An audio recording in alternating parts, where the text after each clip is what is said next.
Hello everyone, welcome to Vishnu IAS. So ee roju manam December 31st, 1st and 2nd jarigina important current affairs gurinchi discuss cheddam. Coming to the first topic, reuse of inert waste material under Swachh Bharat Mission 2.0. So manaki Ministry of Road Transport and Highways వాళ్ళు ఏమి inform చేశారు అంటే ఏదైతే inert solid waste నుంచి వచ్చే inert materials ఏవైతే ఉంటాయో ఆ పర్టికులర్ మెటీరియల్ వాడి రోడ్స్ కి చుట్టూ ఉన్న సైడ్స్ కి ఉన్న ఎంబాంక్మెంట్స్ ని కన్స్ట్రక్ట్ చేయాలి అనేసి మనకి ministry of road transport and highways వాళ్ళు ఇన్ఫార్మ్ చేశారు. సో ద డ్రాఫ్ట్ పాలసీని వాళ్ళు రిలీజ్ చేశారు on inert waste material and usage of that particular inert materials. ఎక్కడి నుంచి వస్తున్న ఇనర్ట్ మెటీరియల్స్ అంటే మనకి ఇనర్ట్ మెటీరియల్స్ తోటి మనకి నేషనల్ హైవేస్కి ఉన్న అలాంగ్ సైడ్ ఎంబాంక్మెంట్స్ ఏవైతే ఉంటాయో అవి కన్స్ట్రక్ట్ చేయడానికి మనం ఈ పర్టికులర్ మెటీరియల్ వాడబోతున్నాము అని చెప్పేసి మనకి డ్రాఫ్ట్ పాలసీ అనేది రిలీజ్ చేయడం జరిగింది. ఈ పర్టికులర్ ఇనిషియేటివ్ వల్ల ఏమవుతుంది అంటే one of the major thing which is going to happen is the reduction in the usage of the fossil fuels, right? So మనకి కాస్ట్ తగ్గిపోతుంది and dependency on the fossil fuels కూడా తగ్గిపోతుంది. And ministry వాళ్ళు ఇంకొకటి ఏం చెప్పారు అంటే they also wanted to explore the strategy waste water as well as old tyres. So waste water old tyres వాడి ఒక బ్యూటిమిన్ ని తయారు చేయాలి అని అనుకుంటున్నారు. సో బ్యూటిమిన్ దేనికి వాడతారు? రోడ్ కన్స్ట్రక్షన్ కి వాడతారు. సో మన ఓల్డ్ టైర్స్ కానీ అండ్ వేస్ట్ వాటర్ ని మిక్స్ చేస్తూ అదొక బ్లెండ్ చేసి ఒక బ్యూటిమిన్ ని తయారు చేసి రోడ్ కన్స్ట్రక్షన్ కి వాడాలి అని కూడా ప్లాన్ చేస్తున్నారు. About inert waste material usage for construction of the embankments. Okay, so ఇప్పుడు మనకి స్వచ్ఛ్ భారత్ మిషన్ అనేది న్యూస్లోకి వచ్చింది కాబట్టి దాని గురించి డీటెయిల్గా చూద్దాము.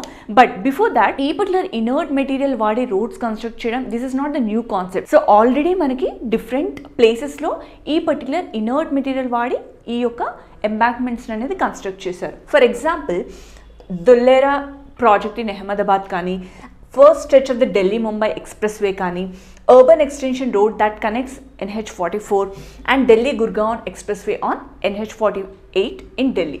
సో ఈ విధంగా మనం సాలిడ్ వేస్ట్ నుంచి ఇనర్ట్ మెటీరియల్ తీసుకొని ఆల్రెడీ మనం ఈ పర్టికులర్ హైవేస్ దగ్గర మనం ఆల్రెడీ ఆ మెటీరియల్ అనేది యూస్ చేసాము. So these are few examples. So Swachh Bharat mission అనేది న్యూస్లోకి వచ్చింది కాబట్టి దాని గురించి మనం చూద్దాం. So prime minister of India మనకి ఈ స్వచ్ఛ్ భారత్ మిషన్ ఎప్పుడు లాంచ్ చేశారు అంటే October 2nd గాంధీ జయంతి October 2nd 2014 రోజు మనకి ఈ పర్టికులర్ స్వచ్ఛ్ భారత్ మిషన్ని లాంచ్ చేయడం జరిగింది. ఆర్ స్వచ్ఛ్ భారత్ అభియాన్ యొక్క ముఖ్య ఉద్దేశం ఏంటి అంటే టు ఎలిమినేట్ ఓపెన్ డెఫికేషన్, అంటే ప్రతి ఒక్కరికి ఒక టాయిలెట్ అనేది కన్స్ట్రక్ట్ చేయించాలి అన్నది ముఖ్య ఉద్దేశం. ఎప్పటి వరకు? సో బై 2019 వరకు మన ఇండియా అనేది కంప్లీట్లీ ఓపెన్ డిఫికేట్ అవ్వాలి అన్న ఉద్దేశంతో మనకి స్వచ్ఛ్ భారత్ మిషన్ అనేది మనకి October 2nd 2014 రోజు లాంచ్ చేయడం జరిగింది. Okay, so Swachh Bharat machine urban 2.0 దేని గురించి మాట్లాడుతున్నారు ఈ పర్టికులర్ మిషన్ అన్న దాని గురించి మనం మాట్లాడదాం. So Swachh Bharat machine urban 2.0 వచ్చేసి మనకి February 2021లో లాంచ్ అయింది. Okay, so for health and wellbeing sector. So మరి ఇది ఎవరు లాంచ్ చేశారు అంటే ministry of housing and urban affairs వాళ్ళ రెస్పాన్సిబిలిటీ ఈ పర్టికులర్ మిషన్ని సక్సెస్ఫుల్గా ఇంప్లిమెంట్ చేసే రెస్పాన్సిబిలిటీ ఎవరిది అంటే ఈ particular ministry of housing and urban affairs. So మరి ఈ పర్టికులర్ 2.0కి ముఖ్య ఉద్దేశం ఏంటి అంటే గార్బేజ్ ఫ్రీ సిటీస్ చేయాలి. అక్రాస్ ఇండియా ఏ సిటీలో కూడా గార్బేజ్ అనేది కనపడకూడదు, అందుకోసం గార్బేజ్ ఫ్రీ సిటీస్ని డెవలప్ చేయాలి అనే ఉద్దేశంతో మనకి ఈ పర్టికులర్ మిషన్ని కూడా లాంచ్ చేశారు. ఎప్పుడు? February 2021. Okay, so this vision ఏంటి అంటే ఫర్ నెక్స్ట్ 5 yearsకి ఈ విజన్ పెట్టుకున్నారు. ఎప్పటి వరకు? 2021 నుంచి మొదలు పెడితే 2026 వరకు, దట్ 5 yearsలో మనం కంప్లీట్లీ గార్బేజ్ ఫ్రీ సిటీస్ చేయాలి అన్నదే టార్గెట్. ఓకే, నెక్స్ట్ టాపిక్లోకి వెళ్దాం. Gujarat to unveil India's first submarine tourism in Dwarka. So ద్వారకాలో గుజరాత్ ఏం చేస్తుంది అంటే ఇండియాస్ ఫస్ట్ సబ్మెరైన్ అనేది ఇంట్రొడ్యూస్ చేస్తున్నారు. Okay, submarine tourism. సో ఎందుకోసం అంటే టూరిస్ట్ని అట్రాక్ట్ చేయాలి అని చెప్పేసి ఒక సబ్మెరైన్ని ఇంట్రొడ్యూస్ చేసిండ్రు ఆర్ అన్వీల్ చేశారు. ఎవరు అంటే గుజరాత్. ఓకే, ఎక్కడ అంటే ద్వారకాలో. So it has joint hands. మరి ఎవరితో కొలాబరేట్ చేస్తున్నారు ఈ పర్టికులర్ సబ్మెరైన్ని అంటే మజ్గాన్ డాక్ లిమిటెడ్ వాళ్ళతో కొలాబరేట్ అయ్యి ఈ పర్టికులర్ ప్రాజెక్ట్ని తీసుకొని వస్తున్నారు to explore the marine life surrounding Bet Dwarka at small island off the coast in the Dwarka city. Okay, so the tourism facility ఇది ఎప్పుడు రాబోతుంది అంటే కంప్లీట్లీ ఆపరేషనలైజ్ ఎప్పుడు అవ్వబోతుంది అంటే బిఫోర్ దివాలి 2024 దివాలి కల్లా ఈ కంప్లీట్ సబ్మెరైన్ అనేది ఆపరేషన్ లోకి వస్తుంది. Okay, it will enable tourist అనే ఈ సబ్మెరైన్ అనేది మనకి సీ నుంచి 100 meters లోపలికి వెళ్తుంది అనమాట. 100 meters below the sea in a submarine. So tourists ఏంటి ఆ పర్టికులర్ సబ్మరైన్ లో కూర్చొని like they will enjoy the marine life in that particular sea. Okay, in a submarine to experience a marine life around that particular island ki chuttuga unna marine life ni vallu explore chestaru by sitting in this particular submarine. Okay, next, Rajasthan's first snake park will open in Kota. So Rajasthan lo first snake park ni ఏం చేస్తున్నారు, start చేయబోతున్నారు. ఏ place లో అంటే కోటాలో. ఓకేనా? So the first snake park in Rajasthan state will soon open in Kota. మరి ఇది ఎవరు లాంచ్ చేస్తున్నారు? సో సెంట్రల్ జూ అథారిటీ వాళ్ళు దీనికి రీసెంట్ గా అప్రూవల్ ఇవ్వడం కూడా జరిగింది. Okay, to start this particular first snake park. So మనకి మొత్తం ఈ పర్టికులర్ స్నేక్ పార్క్ లో 29 Indian, 4 American species of snakes అనేవి మనకి కనబడతాయి దిస్ పర్టికులర్ స్నేక్ పార్క్ లో. ఓకే, మరి దీనికి ఎంత బడ్జెట్ ఎలొకేట్ చేశారు అంటే 10 కోట్లు దీనికి ఎలొకేట్ చేశారు. ఎవరు అంటే ఈ పర్టికులర్ స్నేక్ పార్క్ కన్స్ట్రక్ట్ చేయడానికి గవర్నమెంట్ అనేది దీనికి 10 కోట్లు కూడా ఎలొకేట్ చేయడం జరిగింది. And this particular central zoo authority అనేది it's a government body established by a law ద్వారా ఎస్టాబ్లిష్ అయింది ఈ CZA.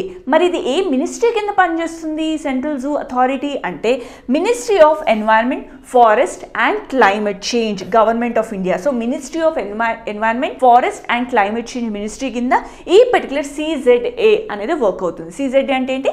Central zoo authority. Okay, so CZA అనేది ఎప్పుడు ఎస్టాబ్లిష్ అయింది అంటే 1992లో ఈ CZA అనేది ఎస్టాబ్లిష్ అయింది through an amendment. A amendment ద్వారా అంటే Indian wildlife protection act 1972 అన్న అమెండ్మెంట్ ద్వారా ఈ CZA ని మనకి 1992లో ఎస్టాబ్లిష్ చేశారు. And this particular CZA will work under the ministry of environment, forest and climate change. Next, India rank second largest steel producer in the world. So వరల్డ్లోనే మన India steel ప్రొడక్షన్లో second పొజిషన్లో ఉంది అని న్యూస్లోకి వచ్చింది. సో గవర్నమెంట్ ఏం announce చేసింది అంటే India has become the world second largest steel producer అనేసి మనకి గవర్నమెంట్ చెప్తుంది. And according to the ministry of steel ప్రకారం ఏం చెప్తున్నారు అంటే this particular domestic steel production అనేది ఎంత ఉంది, మొత్తం మన ఇండియాలో ఎంత ప్రొడ్యూస్ చేస్తున్నాము అంటే 90 మిలియన్ టన్స్ని ప్రొడ్యూస్ చేస్తున్నాము స్టీల్ని. విత్ డొమెస్టిక్ స్టీల్ కన్స్యూమ్ ఎంత చేస్తున్నాం అంటే వాడడం ఎంతగా వాడుతున్నాం మనం స్టీల్ అంటే 87 మిలియన్ టన్స్ మనం వాడుతుంటే ప్రొడ్యూస్ ఎంత చేస్తున్నాము అంటే 90 మిలియన్ టన్ని మనం ప్రొడ్యూస్ చేస్తున్నాము అంటే we are in the excess. According to this particular report మనకి ప్రొడక్షన్ లింక్డ్ ఇన్సెంటివ్ స్కీమ్ అనేది ఒకటి రిలీజ్ చేశారు. Okay, production linked incentive scheme వల్ల ఏమైంది అంటే మనకి ఇన్వెస్ట్మెంట్స్ అనేవి స్టీల్ సెక్టర్లో చాలా ఎక్కువగా అయ్యాయి. సో ఇన్వెస్ట్మెంట్స్ ఎక్కువ అవ్వడం వల్ల దానివల్ల ఏమైంది, స్టీల్ ప్రొడక్షన్ కూడా చాలా ఎక్కువగా ఇంక్రీజ్ అయింది. స్టేటస్, మన స్టీల్ ప్రొడక్షన్ ఇన్ ఇండియాలో ఉన్న స్టేటస్ ఏంటి అంటే 2022-23 ఫైనాన్షియల్ ఇయర్లో ఇండియా మొత్తం 72 million tons of finished steel ని మనం ఎక్స్పోర్ట్ చేశాము. ఇండియా విల్ ప్రొడ్యూస్ మన 2050 కంతా 435 మిలియన్ టన్స్ ఆఫ్ స్టీల్ ని మనం ప్రొడ్యూస్ చేయగలుగుతాము బై 2050 అన్నది మన target. And steel sector in India has grown సిగ్నిఫికెంట్గా, చాలా లాస్ట్ డికేట్ కంపేర్ చేసుకుంటే చాలా సిగ్నిఫికెంట్గా స్టీల్ సెక్టార్ అనేది బాగా గ్రోత్ చూసింది with production increasing 75%. So 2008 compare చేసుకుంటే ఇప్పటికీ 75% ఇంక్రీజ్ అనేది జరిగింది స్టీల్ ప్రొడక్షన్లో. Steel consumption, so per capita అంటే ఏంటి, ప్రతి individual in India is consuming 86.7 kilograms of steel. Okay, 86.7 kilograms of స్టీల్ని ప్రతి వ్యక్తి మన ఇండియాలో కన్జ్యూమ్ చేస్తున్నారు for the financial year 2023. Next, card on file tokenization RBI. Card on file tokenization అనేది న్యూస్లోకి వచ్చింది. అంటే ఏంటి అన్న దాని గురించి మనం మాట్లాడదాం. సో జనరల్లీ మనం ఫ్లిప్కార్ట్లో కానీ అమెజాన్లో కానీ సో రకరకాల కామర్స్ సైట్లో మనం whenever we do shopping, so shopping చేసినప్పుడు వీళ్ళు generally gift credit card details కానీ డెబిట్ కార్డ్ డీటెయిల్స్ కానీ ఇచ్చేస్తాం. లైక్ క్రెడిట్ కార్డ్ నెంబర్ ఇస్తాము, ఎక్స్పైరీ డేట్ నెంబర్ ఇచ్చేస్తాము, as well as CVV details అన్నీ ఇచ్చేస్తాం. సో దాట్ పర్టికులర్ డీటెయిల్స్ అన్నీ కూడా ఎవరి దగ్గర ఉంటాయి, మర్చెంట్ దగ్గర మన ఇన్ఫర్మేషన్ మొత్తం వెళ్ళిపోతుంది.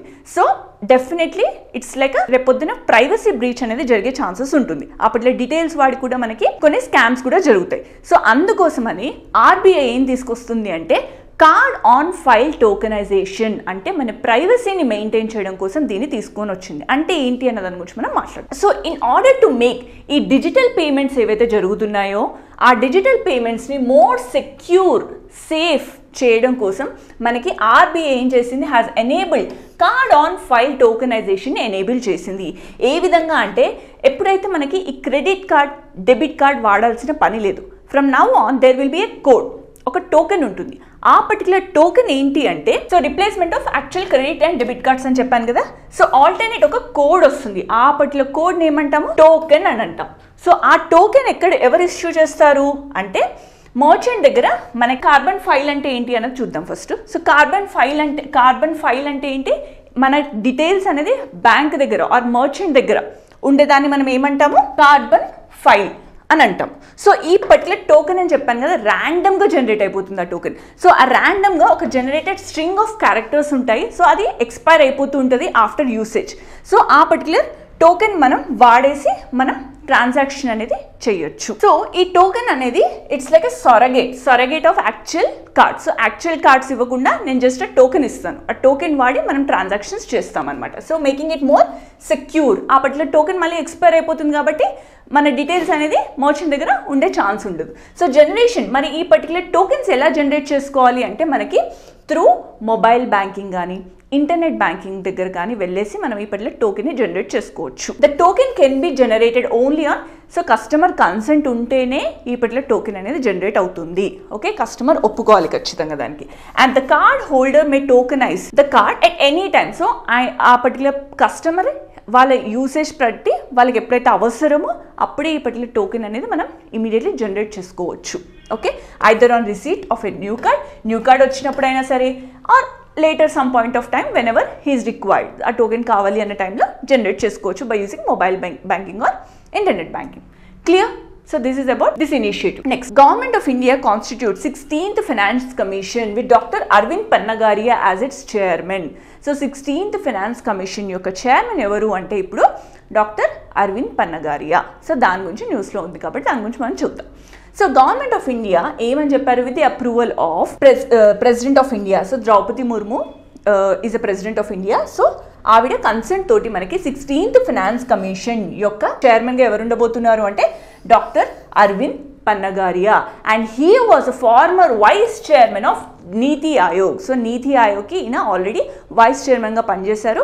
Right now he is going to be the chairman of the 16th finance commission. So మరి ఫినాన్స్ కమిషన్ అనేది మన కాన్స్టిట్యూషన్లో ఏ ఆర్టికల్లో మెన్షన్ చేశారు అన్నది కూడా మనం గుర్తుపెట్టుకోవాలి. Article 280 of the Indian constitution talks about finance commission. Okay, మరి అపాయింట్మెంట్ ఏ ఆర్టికల్లో మాట్లాడుతున్నారు, ఆర్టికల్ 280 సబ్ క్లాస్ 1లో మనకి అపాయింట్మెంట్ ఆఫ్ చైర్మన్ గురించి మాట్లాడుతున్నారు. ఓకే, సో కమిషన్ బేసికలీ ఏం చేస్తుంది, ఈ ఫినాన్స్ కమిషన్ ఏం చేస్తుంది అంటే మనకి ట్యాక్స్ రెవెన్యూ, ఏదైతే ట్యాక్స్ రెవెన్యూ మనకు కలెక్ట్ అవుతుందో మన ఇండియాలో దాని యొక్క డివల్యూషన్ ఆర్ డివిజన్ సెంటర్కి ఎంత ఎలకేట్ చేయాలి, స్టేట్స్కి ఎంత ఎలకేట్ చేయాలి అని రికమెండేషన్స్ ఎవరిస్తారు అంటే it's given by finance commission.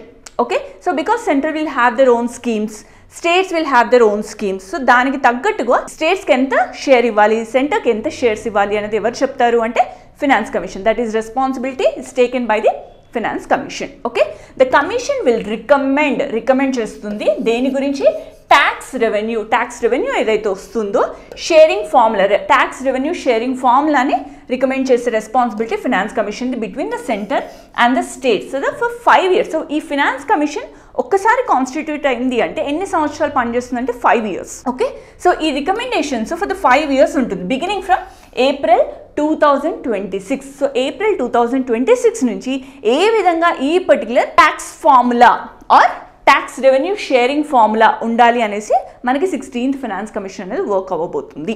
Okay, so October 2025 is the deadline for the commission. So కమిషన్కి మనం డెడ్ లైన్ ఏం పెట్టారు అంటే అక్టోబర్ 2025 వరకు వాళ్ళ యొక్క రికమెండేషన్స్ని సబ్మిట్ చేయాలి. ఆ పర్టికులర్ రికమెండేషన్స్ని మరి ఎప్పటి నుంచి అమల్లోకి వస్తాయి అంటే 2026 to 27 ఫినాన్షియల్ ఇయర్ నుంచి అమల్లోకి వస్తాయి. Clear? So the finance commission యూజువల్గా ఎన్ని ఇయర్స్ తీసుకుంటుంది రికమెండేషన్స్ ఇవ్వడానికి అంటే 2 సంవత్సరాలు పడుతుంది. So 2 years to consult. So states and సెంటర్లో ఉన్న డిఫరెంట్ స్టేక్ హోల్డర్స్ని అందరినీ కన్సల్ట్ అయ్యి 2 సంవత్సరాల టైం తీసుకొని ఈ యొక్క రికమెండేషన్స్ అనేది మనకి ఫైనాన్స్ కమిషన్ సబ్మిట్ చేస్తుంది. మరి ఫైనాన్స్ కమిషన్ న్యూస్లోకి వచ్చింది కాబట్టి మనం ఫ్యూ ఫ్యాక్ట్స్ తెలుసుకోవడం important regarding the finance commission. మరి ఫస్ట్ ఫైనాన్స్ కమిషన్ రైట్ ఇప్పుడు రన్ అయ్యేది ఏంటి 15th ఫైనాన్స్ కమిషన్. చైర్మన్ ఎవరని చెప్పాను అరవింద్ పన్నగారియా. మరి కరెంట్ రన్ అవుతున్న 15th ఫైనాన్స్ కమిషన్ చైర్మన్ ఎవరు అంటే ఎన్కే సింగ్ గారు. Alright, NK Singh is the chairman of 15th finance commission. మరి ఫస్ట్ ఫైనాన్స్ కమిషన్ ఏదైతే ఉందో అది ఎప్పుడు అపాయింట్ అయింది? First finance commission it is appointed in 1951. Okay, for the period of మరి అమల్లోకి ఎప్పుడు వచ్చినాయి ఆ యొక్క రికమెండేషన్స్ అంటే 1952 నుంచి 57 పీరియడ్ వరకు మనకి ఫస్ట్ ఫైనాన్స్ కమిషన్ అనేది రన్ అయింది. మరి ఫస్ట్ ఫైనాన్స్ కమిషన్ యొక్క చైర్మన్ ఎవరు అంటే కేసీ నియోగి. ఓకే, కేసీ నియోగి గారు was the first chairman of finance commission. Okay, well the 15th finance commission ఎప్పుడు కాన్స్టిట్యూట్ అయింది? 15th ఫైనాన్స్ కమిషన్ నవంబర్ 2017లో కాన్స్టిట్యూట్ అయింది. దాని యొక్క చైర్మన్ ఎవరని చెప్పాను ఎన్కే సింగ్. ఇట్స్ టెన్యూర్ మరి ఎక్స్టెండ్ చేశారు for 1 year. So 15th finance commission వచ్చి 6 years పనిచేస్తుంది. అందుకోసం 2017 నుంచి నెక్స్ట్ 2024 వరకు ఉండబోతుంది. Clear? Next, ISRO's PSLV C58 launches XPoSat mission. Very very important. XPoSat mission ని సక్సెస్ఫుల్గా మనం టెస్ట్ లాంచ్ చేశాము. ఎక్కడి నుంచి అంటే శ్రీహరికోట సతీష్ ధావన్ స్పేస్ సెంటర్ శ్రీహరికోట నుంచి మనం దీన్ని టెస్ట్ లాంచ్ చేయడం జరిగింది and it was a successful attempt. Okay, so PSLV C58 very important. PSLV C58 వాడి మనము ఈ పర్టికులర్ ఎక్స్పోసాట్ని లాంచ్ చేశాము. What is the full form of XPoSat అంటే ఎక్స్రే పొలరీమీటర్ శాటిలైట్. ఎక్స్రే పొలరీమీటర్ శాటిలైట్ ఇది సక్సెస్ఫుల్గా మనం టెస్ట్ లాంచ్ చేశాము. ఎప్పుడు అంటే January 1st, 2024 రోజు దీన్ని మనం టెస్ట్ చేశాము from Satish Dhawan space centre. And PSLV యొక్క 60th మిషన్ ఇది. ఓకే, PSLV వాడి మనము 60th మిషన్ దీన్ని మనం ఎక్స్పోసాట్ని లాంచ్ చేశాము.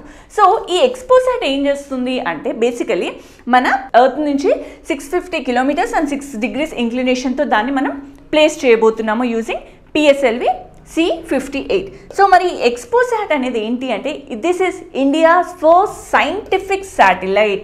So scientific satellite, India's first scientific satellite. ఇది ఏం చేస్తుంది అంటే మన ఎక్స్రేస్, మనకి స్పేస్లో రకరకాల సెలెస్టియల్ సోర్సెస్ ఉంటాయి. ఆ సెలెస్టియల్ సోర్సెస్ నుంచి వచ్చే ఎక్స్రేస్ ఏవైతే ఉంటుందో వాటిని స్టడీ చేస్తుంది, వాటిని మెజర్ చేస్తుంది. Okay, this particular satellite will actually study X ray emissions from celestial bodies నుంచి వచ్చే ఎక్స్రేస్ని స్టడీ చేస్తుంది. అపార్ట్ ఫ్రమ్ దట్ బ్లాక్ హోల్స్ని కూడా స్టడీ చేయబోతుంది this particular XPoSat. Okay, so India has become the second country in the world. USA తర్వాత మనకు ఒక స్పెషలైజ్డ్ ఆస్ట్రానమీ అబ్జర్వేటరీ, బ్లాక్ హోల్స్ని చదవడానికి special astronomy or specialised astronomy observatory US తర్వాత మన ఇండియాలోనే ఇది ఉండబోతుంది అనమాట. So study black holes and neutron stars in ఆ గ్యాలక్సీ. ఈ పర్టికులర్ ఎక్స్పోసాట్ యొక్క మిషన్లో మనం పేలోడ్స్ ఏవేవి పంపించాము అంటే పోలిక్స్ అండ్ ఎక్స్పేలోడ్స్ అంటే ఏంటి జనరలీ. సో ఆ మిషన్కి మనం ఇంకా 2 ఇన్స్ట్రుమెంట్స్, సో ఏవైతే ఇన్స్ట్రుమెంట్స్ మనం ఆ పర్టికులర్ స్పేస్కి క్యారీ చేయడానికి ఈ PSLV C58 మనకి ఈ 2 పేలోడ్స్ కూడా తీసుకెళ్ళింది అనమాట. సో ఆ 2 దేనికి సంబంధించినవి అంటే ఈ పర్టికులర్ ఎక్స్పోసాట్. పోలిక్స్ అంటే ఏంటి? Polarimeter instrument in x-rays is 1 and XSPECT అంటే ఏంటి? X-ray spectroscopy and timing. So this particular mission, so మరి ఎక్స్పోసాట్ అనేది ఎన్ని సంవత్సరాలు పనిచేస్తుంది? ఈ పర్టికులర్ ఎర్త్ మనం 650 kilometersలో పెట్టాం కదా మన ఎర్త్ నుంచి. సో 650 kilometers ఆర్బిట్లో పెట్టినప్పుడు అది ఎన్ని సంవత్సరాలు, దాని యొక్క డ్యూరేషన్ ఎంత అంటే 5 years ఈ పర్టికులర్ ఎక్స్పోసాట్ అనేది పనిచేస్తుంది. సో PSLV C58 రాకెట్ అనేది మనకి అపార్ట్ ఫ్రమ్ దీస్ 2 పేలోడ్స్ ఇంకా 10 other పేలోడ్స్ని కూడా క్యారీ చేసిందనమాట. సో మనం PSLV న్యూస్లోకి వచ్చింది కాబట్టి so what is this PSLV అన్న దాని గురించి మనం మాట్లాడదాం. సో PSLVని జనరల్లీ ఏమంటారు అంటే పవర్ హౌస్ ఆఫ్ ఇస్రో అని కూడా అంటారు. ఓకే, సో ఇది 3rd జనరేషన్ లాంచ్ అని అంటారు. మరి ఫస్ట్ సెకండ్ ఏది SLV అండ్ ASLV. ఇది ఫస్ట్ జనరేషన్. SLV అంటే small launch vehicle, satellite launch vehicle, augmented satellite launch vehicle. So ఇది ఫస్ట్ జనరేషన్, ఇది second generation. PSLV is the 3rd generation. So 3rd generation launch vehicle of India అని అంటారు. And this particular first Indian launch vehicle equipped with for the first time మనకి liquid liquid స్టేజెస్ని కూడా PSLV అనేది carry చేస్తుంది. ముందంతా solid వెహికల్ని ఫ్యూయల్ని carry చేసేది, పిఎస్ఎల్వికి liquid స్టేజ్ని కూడా క్యారీ చేసే క్యాపబిలిటీ వచ్చింది. అండ్ ఫస్ట్ సక్సెస్ఫుల్ లాంచ్ ఎప్పుడు జరిగింది? పిఎస్ఎల్వి వాడి మనం ఫస్ట్ సక్సెస్ఫుల్ లాంచ్ ఎప్పుడు చేసాము అంటే October 1994లో మనం ఫస్ట్ సక్సెస్ఫుల్ లాంచ్ చేసాము using PSLV. Next and the last news. So India UAE Desert Cyclone 2024 joint military exercise scheduled in Rajasthan. So మనకి డెజర్ట్ సైక్లోన్, సో రాజస్థాన్లో డెజర్ట్ ఉంది, యూఏఈలో కూడా డెజర్ట్ ఉంది. సో డెజర్ట్ సైక్లోన్ ఎవరి మధ్యలో అంటే it's between India and UAE. So మనకి ఎక్కడ జరుగుతుంది ఇది అంటే రాజస్థాన్లో జరుగుతుంది. ఓకే, సో ఈ ఫస్ట్ ఎవర్ అనమాట this the military exercise India and UAE మధ్యలో ఫర్ ద ఫస్ట్ టైం మనకి మిలిటరీ ఎక్సర్సైజ్ అనేది జరగబోతుంది. That particular exercise called desert cyclone. So desert cyclone 2024 is between India and UAE. మరి ఎక్కడ జరుగుతుంది అంటే January 2 నుంచి 15th వరకు మనకి రాజస్థాన్లో ఈ పర్టికులర్ ఎక్సర్సైజ్ అనేది జరగబోతుంది. మరి first ever India UAE joint air force exercise కూడా జరిగింది. ఎయిర్ ఫోర్స్ ఎక్సర్సైజ్ ఎప్పుడు జరిగింది అంటే 2008లో జరిగింది. ఓకే, సో ఇన్ అబుదాబిలో జరిగింది. క్లియర్? సో ఈ పర్టికులర్ ఏ కంట్రీస్ మధ్యలో ఈ పర్టికులర్ ఎక్సర్సైజ్ అనేది గుర్తుపెట్టుకోండి. Desert cyclone is between India and UAE. That's about it. Thank you so much.